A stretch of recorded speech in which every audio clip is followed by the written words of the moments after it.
Welcome back to another episode of the Tracy Take. Today, Ryan and I will be doing our Week 4 picks against the spread and also the over-under as well. But before we get into that, make sure that you subscribe to our channel and also hit that notification bell so you can get notified whenever we create new content. Like this video, comment on the video, and let us know your thoughts. And Ryan, let's get into it. We got a fun week this week. We are going to be in a special location for one of the games. We won't be at the game, but just a special location. But also on top of that, there are a lot of very interesting and intriguing matchups, I think, because we started getting into some more intense division rival games in some of these divisions. So I'm looking forward to breaking them down with you. And to start off, we are going to be talking about my Atlanta Falcons, who are hosting the Washington football team. And, man, this is going to be an interesting game. Washington, ironically, has one of the worst defenses, especially when it comes to passing yards. However, they have one of the best front sevens. So I honestly think that's going to be one of the biggest difference makers. The Falcons defense actually hasn't been horrendous, and they did a pretty good job against the Giants this past weekend. That's not saying a lot.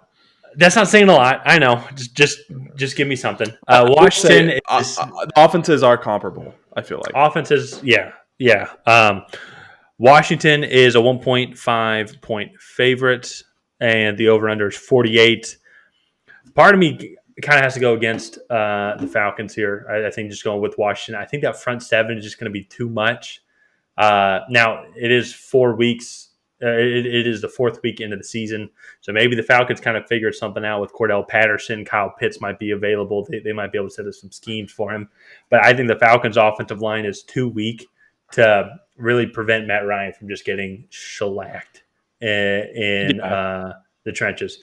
The only saving grace is that Grady Jarrett and the defensive front has actually been pretty solid this year. So they might be able to get after Taylor Heineke and potentially stop Antonio Gibson from having a big game. Yeah, no, I'm actually going to give this one to the Falcons. I think this is going to actually be a fairly low scoring game. I think the Falcons will probably take it 21-17. That type of game. That's too high. Too high? Oh, really? maybe 13-10. It probably is going to be a similar game as the Falcons game was to the Giants. Because really, besides Terry McLaurin is their Sterling Shepard. What other receiver does Washington have? They do have Logan Thomas as a tight end. But is there another serious threat? Diami Brown's a rookie. He's a good one. He's had a pretty good season so far. Yeah. Antonio Gibson and then J.D. McKissick are kind of the other weapons. Yeah. So pretty similar. I would say. Curtis Samuel is also there. Yeah. Okay. Last year. So he is. Yeah. They have a few options. I just don't know. I just don't think. I look at it and I just think the Falcons are going to eke it out again. A 21-17 type of game. Home. Yeah. So, and this will be the second week in a row that Washington is on the road. So, I like to hearing that. I think it's going to be close. I think it definitely is a pick'em game. But kind of moving on to the second game going on is not a pick'em game. One team is clearly going to win. The Houston Texans are going to Buffalo and playing the Bills. Bills are a 16.5 point favorite with the over-under at 47. I think the over-under is generous, and they're probably banking on Buffalo to score like 42 points. Yeah, well, that's what I was going to say. I think Buffalo could come close to the over-under itself. I don't want to spend too much time on this game, but Buffalo. I think Davis Mills is still going to start. If Tyrod Taylor plays, then that would help a little bit. But it'd just be padding numbers at the end of the game. I feel like I think that this game is a 45-10 type of outing for the Buffalo Bills. Yeah, I honestly say that sounds about right. Mm-hmm. So, but yeah, I don't want to spend too much time on that game just because I don't really feel like there's a whole lot to really discuss. The next one, it's not going to be the highest quality football, but I think it is going to end up being a close game to kind of keep an eye on. The Lions are going to go to the Chicago Bears. So the Lions have really been competitive and I guess all of their games score-wise, they were competitive with the 49ers, but that game really was not close until the last 2 minutes. Yeah. Yeah. They were more competitive against Green Bay. But Green Bay kind of slowly, the Lions kind of fell off, and the Green Bay was just steady to continue their 18-point win in the second half. Yeah. But they were giving Green Bay some trouble. Yeah. And I think the Bears have a good defense. I mean, I expect this one to be pretty similar to the Falcons game. But I think that the Lions are actually, going to get the first win of the season. I think they've kind of been building every week, getting a little closer each time. And I just think the Bears, especially if Justin Fields starts, I think that the Lions will be able to get enough pressure on Justin Fields and kind of make him rush some throws and make some bad decisions. So that for me, I think the Lions are going to win 24-17. I think it's going to be a close game. And potentially if they win, especially and also if Justin Fields starts, but he gets sacked 5 or more times, we could potentially be watching Matt Nagy's last football game. Because I would not be surprised if he gets the boot after that. The one saving grace is if Andy Dalton starts. I think that will be in better favor. But I think the Bears also, if that defense doesn't show up. I remember seeing Khalil Mack walking to the locker room against the Browns game. If he is still hurt or inactive, that's going to be a big loss to that defense.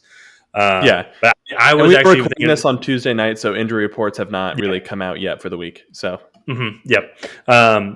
I think the Lions can take this one. I really think they can win this one outright. So even though the spread is only 3 points, I mean, that's not really too much. Next game, a big game because both of these teams coming in, they are a lot of aspects of the team are exceeding expectations. But the Carolina Panthers, the NFC South leading team, are going to play the NFC East division leaders, the Dallas Cowboys, at 12 o'clock Central Time in Dallas. Dallas is a 5-point favorite with the over-under at 50.5. Ryan, I'm going to be honest. This is going to be a really good game. I so wish Christian McCaffrey was playing because that would make this an absolute stellar game. But even without that, though, I think the Panthers can still pull off a victory here. They can still pull off. One of the things. Go ahead.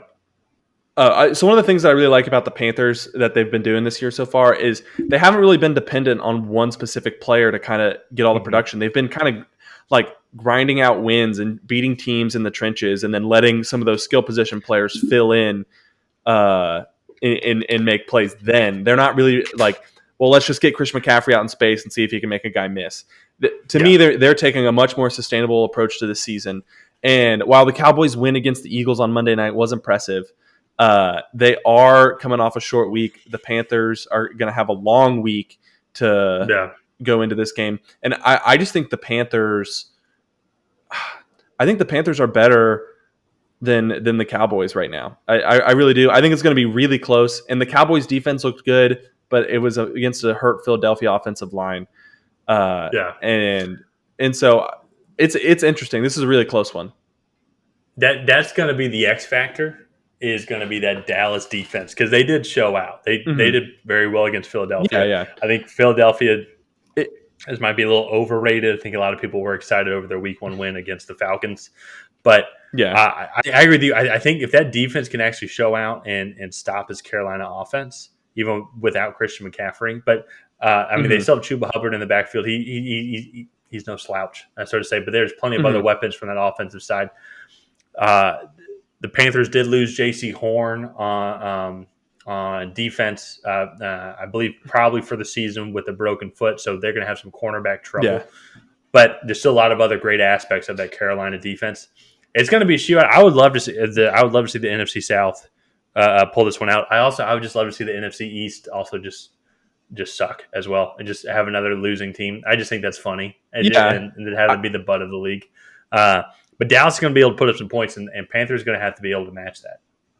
Yeah. Right. One of the big things, too, so we talked about the Dallas defense being an X factor. Another X factor for me is the Panthers' red zone offense. They've settled for a lot of field goals in the red zone. Yep.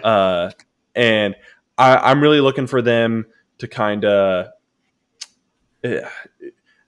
finish some drives against this Cowboys defense. So all in all, I think I'm going to take the Panthers in, let's say, a 38-35 final second field goal win. So that's what I will have the Panthers cover the spread. So I think it's also going to come down to a field goal. I think it's going to be a high-scoring game. Whether they win or not, I'm still not sure about. But with the 5-point favorite, I think that's a little high. I think it is going to come. I think it's going to come down to a last-second field goal. Personally, yeah. So let's see here. Next up, the Indianapolis Colts are going to the Miami Dolphins. I think the Colts are going to get the first win here. I think Miami, they're going to have Jacoby Brissett. They played tough against the Raiders, but they definitely still have some flaws. The game shouldn't have been as close. Yeah. The Raiders made some some uncharacteristic mistakes, I think is the best way to put it. Yeah, they let them hang around, and I just don't think the Colts will end up doing that. I think the Colts Miami Dolphins team. I think the Colts defense is pretty formidable. See, on paper, yes, they haven't performed that way, but I think the Miami's not super great up front, and they're getting better. But I just think the Colts with their front seven will be able to kind of pick this team apart. I don't think this one will be overly high scoring either, but like you said, I do think the Colts will end up getting their first win in Miami, probably 27-17, I would say. Yeah, that's pretty close. So, but up next is a game that over. Yeah, by 1 point. Yeah, but yeah. So up next, this is a game that I'm really excited for because I think both of these teams had some bad luck in week 1. The Vikings had bad luck in week 2, but the Browns are going to Minnesota, and this is a game that you and I are going to be watching because our mom's a Browns fan, and we have a tradition when we go on vacation. But this is going to be such an exciting game. So that's the thing with this game. This will be fun. So we will be at Street Meet in Hilton Head Island, South Carolina, watching the game. For all you Browns fans, I'm sure you guys, if you've been down there, you know about this place. But it is a Browns bar. Every Sunday they watch the Browns, and when they score, they pass out Jello shots. And Ryan, we're finally old enough to have those Jello shots. Exactly. So, actually have the Jello shots. So we're hoping this is a really high-scoring game. And I really think it is. This Browns offense, they have all the weapons that they can throw it to. They're running. They have one of the best running offense, if not the best running offense in the league. Baker Mayfield rarely makes mistakes. They have one of the best offensive lines in the league. They also have a very solid defense too, going up against Minnesota, which is a very underrated offense. They have a lot of weapons. And as we have discussed, and we're going to discuss in another episode this evening, this Minnesota could easily be 3-0, and they are going to be a tough matchup for anyone that plays against them this year. This is going to be close. I personally think with the Cleveland's a 2-point favorite. I'm betting money line on either of these. Well, money line on the Vikings to win or Cleveland to cover the spread, because that's essentially, in my mind, a pick'em game. I think the over/under's clearly going to be. I think it's going to be over 51.5 points.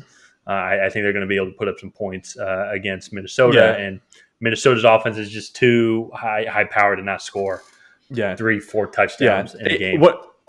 So for me, the big X factor is if Dalvin Cook plays or not. Dalvin Cook has a sprained ankle. He missed last week. Hopefully he can come back and play this week. And if he plays, I think the Vikings, obviously have a much better shot. But I think the Vikings actually may be able to edge this one out. But I think it's going to be a high-scoring game. I'm going to say 34-31 in favor of the Vikings. I think they finally get on the right side of a field goal. So okay, I like that. 34-31, you said, in favor of the Vikings? Yeah. Okay. Yeah, I got to be honest. I'm also kind of leaning towards the Vikings' way. They have another game at home. They were at home last week. I think they're going to want to continue the trend. I think I think Cleveland. I think it's going to be tough for them to come in and win this game. I'm going to go with something similar. The over, maybe 31-28.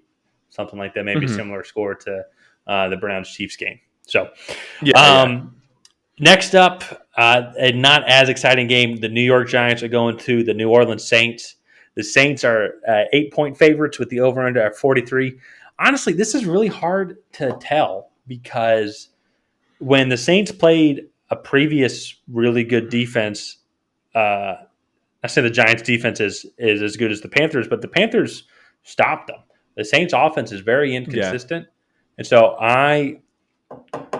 But then at the same time, they played New England last week, and seemed like they moved the ball fairly well. I don't think this game is going to be that close. I think the Saints are I don't think the Saints are a good football team, I think the Saints are on another level from the Giants. I really don't think that the Giants are good.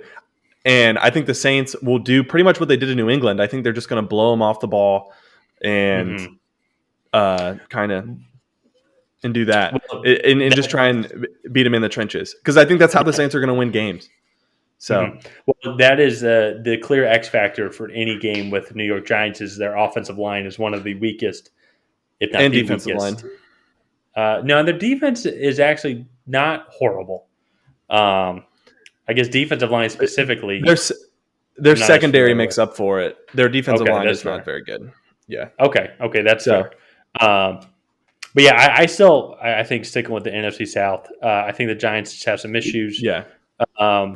That are outside their skill players, because they don't have horrible skill players, especially on the offensive side of the ball. But they don't win in the trenches, and that's the name of the game, I think, in this league. So yeah, I'd lean with the Saints as well to continue their trend of, I guess, victories. I guess. Yeah. So I'm going to say probably I'm going to go 28-13 again. I think that's just a good number for the Saints. I think that's how they're going to try and win a lot of games this season. Well, and that's going to be it's going to be the Giants' issue. Is going to be just scoring points. Really. Yeah.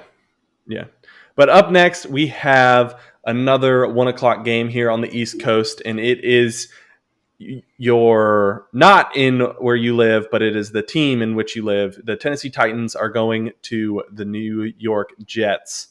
This is an interesting one to me, but ultimately, I think the Titans are going to literally run away with it. I think Derrick Henry will probably rush for over 200 yards and 2 touchdowns in this game. I'm just trying to make sure that this is right, because I know with the Texans-Bills game, the Bills were 16.5-point favorites.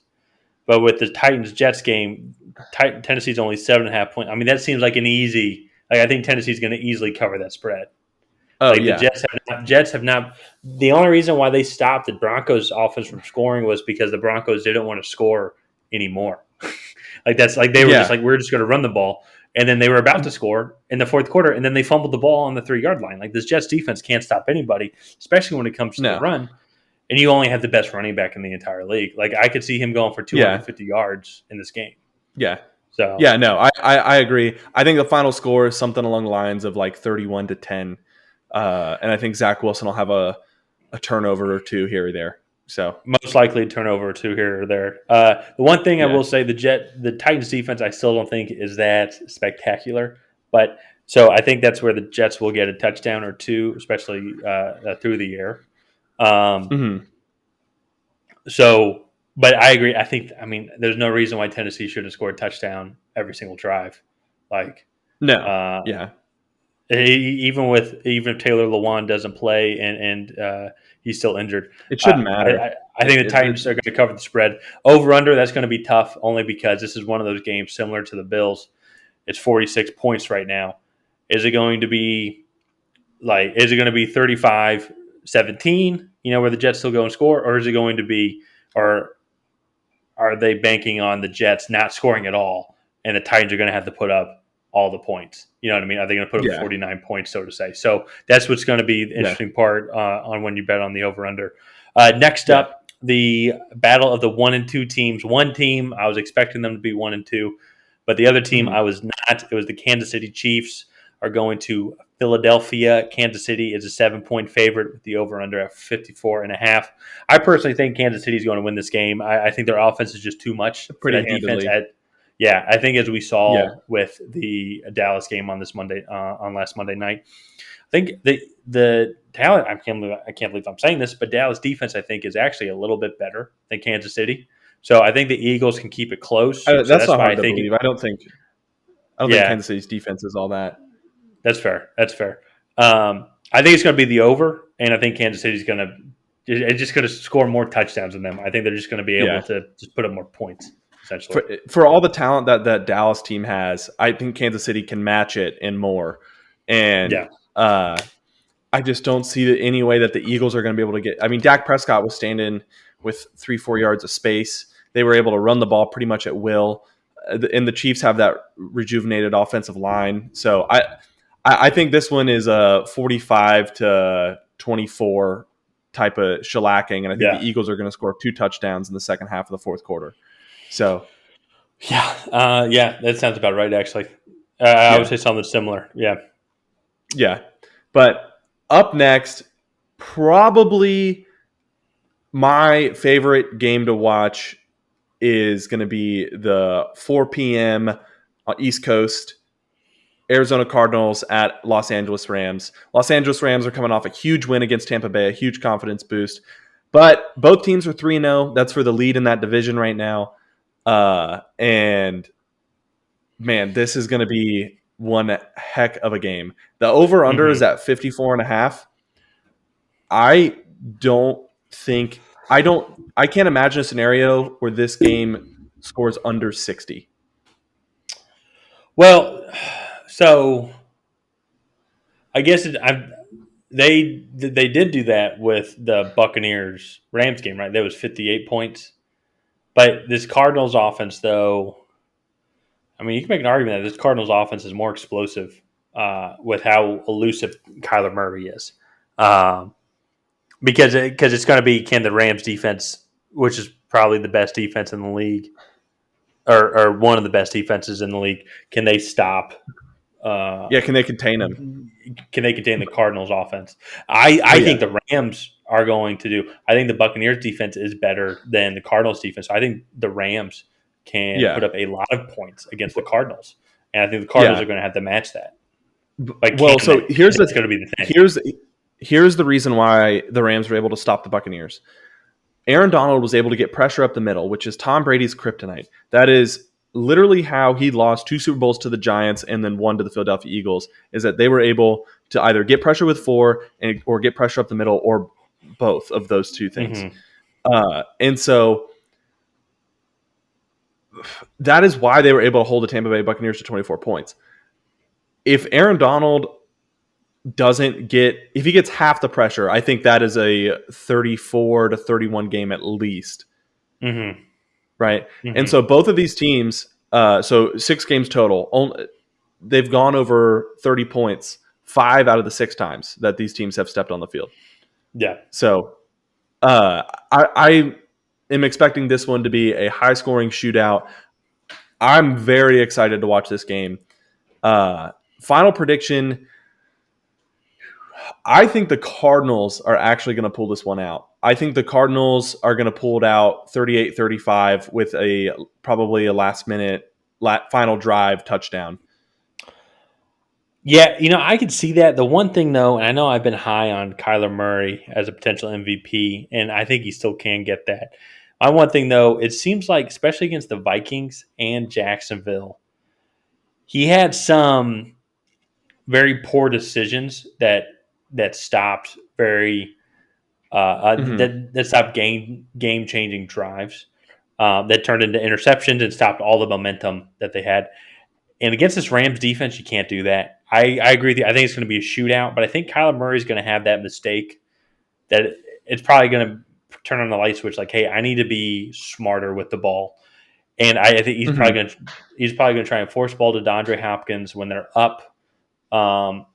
And Jalen Ramsey's going to pick it off. I could see it, yeah. And so I see the Rams personally pulling this one out. It's going to be a high-scoring game because I think that Cardinals defense is not going to be able to stop the Rams offense. So I think it's going to be something like 41-31 personally. So 41-31. Yeah, no, I could definitely see that happening. While I do think the Cardinals will pull it out, this is probably one of the closest, if not the closest matchup so far this week. But yeah, so staying in the NFC West, the next week or the next game is going to be the Seattle Seahawks versus San Francisco 49ers. I personally think San Francisco's 2.5-point favorites with the over-under at 52. 49ers, I think, are going to win this game. They're going to want to rebound after last week and their crazy loss to Green Bay. I don't think Seattle is up to snuff. I think they have a lot of serious issues, especially on the offensive line. I think Nick Bosa. Nick Bosa's with the 49ers. Yeah. Right. Yeah. I think they are going to have a field day with that weak Seattle offensive line. Mm-hmm. Seattle thinks going to come out hot, and then Kyle Shanahan and that offense, they're going to do what they do, and they're just going to methodically pick apart, we can confidently say, the worst statistical defense in the league. So, I think the 49ers are going to run away with this one probably by 2 or 3 touchdowns. Yeah. No. I definitely agree. I mean, I don't really have too much to add. The one thing I will say is I expect Trey Lance to have a little bit more of a role this week. I just feel like they're going to want to run some more power schemes against this Seahawks defense that is just not very good. And I just expect Lance to get a few more snaps than he has in the past. But yeah, I'm going to say 38-17 is probably where I think the final score will be on that game. I just think the 49ers are that much better. Okay. So, that sounds about right. So yeah. But then up next is another 4:25 game here on the East Coast, the Ravens and Broncos. So battle of AFC teams. Man, this is another good one, but I think the Broncos are going to edge it out. I just think that defense is going to be really good. It's in Denver. It's hard to go there and play. And the Lions had some fits with that Detroit defense, and I think the Broncos defense is all that and more. So, you mean the Ravens had some fits with the Ravens had some fits with the Lions defense? Okay. Sorry, but and I think the Broncos defense is all that and more. So I think the Broncos will pull this one out. Honestly, probably in a similar fashion. I think their offense is going to manage the game, put up 28 points, and I think they'll just keep the Ravens to probably 17 points, maybe. Yeah. So, well, and so that's one of the things. The Broncos defense is the second-ranked defense as of right now, and the Ravens actually have the second worst pass defense in the league. So, I think that Teddy Bridgewater, I think Tim Patrick, Cortland Sutton, Noah Fant, I think they're going to have some pretty big games today. I think Melvin Gordon is also going to have a stellar game as well. Just against I think they're going to be very balanced against this Ravens defense that has some question marks. I also think, as you mentioned, with the Broncos defense, they're going to be able to stop the run, and that's really the main thing. Yeah. That's the main thing that they provide. That because if they can establish a run, then that opens up the pass. But if you eliminate the run for them, then this Ravens offense is going to struggle. I think so. I think the Broncos are going to win by defense, and I think it's going to be. I think it's going to be probably a 21-24. Sorry, Broncos are going to score 21-24, and I think they're going to hold the Ravens to about 13 points. Yeah. No, I mean, yeah. So yeah. But last up for the afternoon games, Pittsburgh is going to Green Bay. Green Bay is a 6.5-point favorite with the over/under at 45.5. This is Green Bay all the way for me. Steelers have the worst running offense in the league. That's because they have a weak offensive line. I think the Green Bay defense has its struggles, but I think they're going to. I think that defense is going to handle the Steelers offense, and Green Bay I think is just going to win. Steelers defense, they have a good defense, but they're just going to be able to put up more points than the Steelers. I just think it's just going to come down to that essentially. Is that offense is just going to be able to put up more points than the defense is going to be able to stop them for. Yeah. So So the Steelers were kind of shut down last week by that pretty weak Bengals defense, and I think the Packers defense is better, especially in the secondary. And so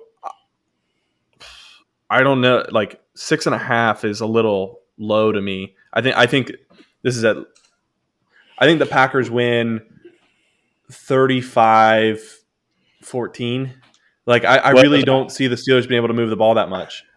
I personally think it's low because that Steelers defense is very solid. True, and formidable. Because if you look, the over-unders at 45.5. So to me, I kind of agree with the bookies on this one, where I think it's going to be a lower scoring game total wise, only because I think the Steelers offense is not really going to be able to move and contribute. So I think the Packers are going to do to the Steelers exactly what they did to the 49ers last week. The 49ers have a top pass rush in the league, and so they just were like, all right, well, we have two fast, quick guys in Randall Cobb and Amari Rodgers, and then Devontae Adams can run any route that you ask him to, and so we're just going to get the ball out in a second and a half, and then the quality of our offensive line doesn't really matter because getting out of a three-point stance and getting up the field takes at least a second. So if we can just put somebody in the way of you, then it doesn't matter. And so I think that's kind of the philosophy that the Packers are going to take against this pass rush. So, yeah, I agree with that. I think it's going to work for them, honestly. So, yeah.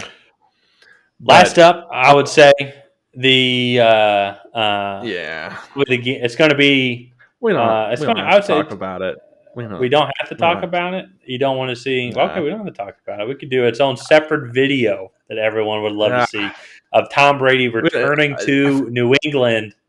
Okay, I'd rather just talk about it now. I don't want to highlight it. Yeah, that's just not going to. I mean, if we talk about it now, it will be about a couple of minutes. But if we do a whole video of it, we'll have to break down everything on why the Buccaneers are going to beat New England and your new boy Mac Jones and your coach Bill Belichick and your offensive coordinator Josh McDaniels and your star receiver N'Keal Harry. Okay.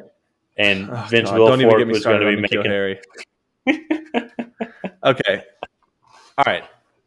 So I thought the Packers line at 6.5 was low. This is even lower. I think the Buccaneers are going to put up 49 on their own.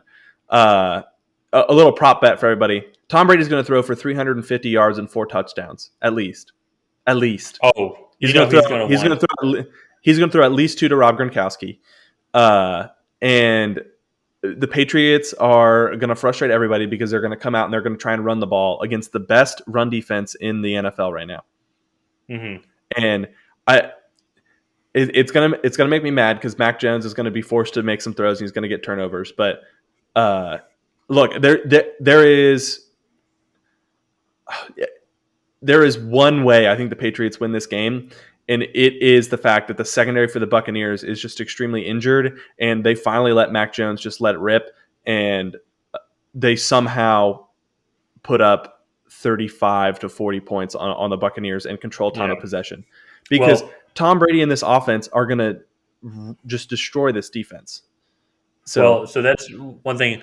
If there's one thing that the Patriots, they do, like they have to do, is the Buccaneers have the worst passing defense in the league. They've given up the most yards, the most passing touchdowns. So they're going to have to throw the ball. Like, they're going to have to throw it. And they don't really want to do that. That's going to be uncomfortable for them. But that being said, though, Tampa Bay has a very weak secondary. And they could probably take a similar approach to what Aaron Rodgers and the Green Bay Packers will probably do, as you laid out just a couple minutes ago, is try and get rid of the ball quickly. Because that secondary, they're going to give these receivers time and space. And so that to me, I think, is going to be the only way. Mac Jones is going to have to outthrow Tom Brady. And he's going to have to put up probably 350, maybe close to 400 passing yards with 4 touchdowns. I'm losing hope the more we talk. So, well, yeah. Welcome to a losing football franchise. So, as we talked about in the last episode. Tom Brady is obviously going to be on his A game, wanting to go against the guy who kicked him out of Foxborough, where he played for 20 years. And so, the Patriots are going to have to score, I think, 40 points to win this game. I wholeheartedly believe that. Oh, yeah. And Tom Brady's going to want to just absolutely put on a showing for everyone in Boston and everyone watching, and knowing that he made the right decision, just to reiterate, even though he won a Super Bowl last year. Yeah. So yeah, I think it's going to be like that too. I like the over under at 49 because there is a big possibility that the Patriots don't put up as many points um, as they said or as they can. Because that Buccaneers front seven, I think, can just absolutely stop them. I don't think the Patriots is Yeah. Damian Harris the starting running back. Yeah. Yeah. I don't think there's going to be any running. Actually, I don't think there's going to be any running going on in the entire game. Personally, No. I just like if it is, it's going to be on the Buccaneers side of the ball. But the Patriots just don't have that great of an offensive line to go up against all these guys. So yeah, I don't know. It is what it is. My final prediction is going to be 49-24. I thought you were just going to say 49 to nothing. You stick with No. the over under. I personally think it's going to be. Well, no, I take that back. I don't think it's going to be close. I mean, I think the Buccaneers are going to win by double digits. But I don't think they're going to get to 40. I think they're going to try and draw the game out a little bit. I'm going to say something around maybe 35 to 17, something like that. Yeah. But just to reiterate, I think on how little running is going to be done. Just looking at this on ESPN, the players to watch, the running back with the most rushing yards is Damian Harris with 45 carries and only 176 rushing yards through 3 games. That's an average. I'm not good at math, but just a little bit over 50 rushing yards a game, and he only has 1 touchdown. So that's not talking about LeGarrette Blount or Leonard Fournette. And Ronald Jones and Giovanni Bernard on the other side of the ball. Yeah. So no, I don't think the Patriots. If the Patriots come out and try and run the ball, they're not even gonna put up 24 points. So yeah. But yeah, all in all, I'm excited for all these games. And while I'm negative about the Patriots, I hope that they can miraculously pull something out. I don't know. But anyways, I think that's going to do it for this episode of the Tracy Take. If you guys have not already, please go ahead and like and subscribe, and we will see you guys next time. Thank you.